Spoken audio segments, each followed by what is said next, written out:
Sir, खरीप हंगाम तोंडावर आलेला आहे. कशा पद्धतीने आपल्या विभागामार्फत नियोजन करण्यात आलेलं आहे? आपल्या जिल्ह्यामध्ये, बुलढाणा जिल्ह्यामध्ये आपण 7,35,000 हेक्टर इतक्या क्षेत्रावर यावर्षी खरीप पेरणीचं नियोजन केलेलं आहे. त्यापैकी 4,02,000 हेक्टर सोयाबीन, 1,98,000 हेक्टर कापूस आणि साधारणतः 85,000 तूर आणि इतर पिकं, मकासारखी पिकं इतर आहेत. याच्या खरीप हंगामामध्ये आपण गाव पातळीवर खरीप पूर्व हंगाम सभा घेतलेल्या आहेत.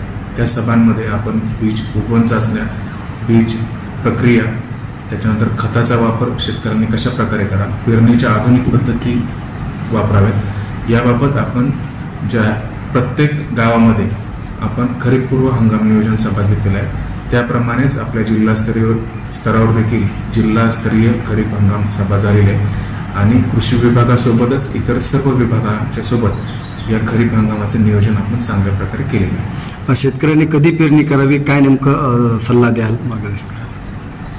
यावर्षी ला निनो असल्यामुळं यावर्षी 31 मेलाच जो मान्सून आहे तो केरळमध्ये येणार आहे. आपल्याकडं 7 ते 15 जूनच्या दरम्यान पाऊस होण्याची शक्यता आहे. पुरेसा पाऊस झाल्याशिवाय, 100 mm पाऊस झाल्याशिवाय शेतकऱ्यांनी पेरणी करू नये असं आवाहन आपण करत आहोत. आणि पावसाच्या बाबतीत जून महिन्यामध्ये पाऊस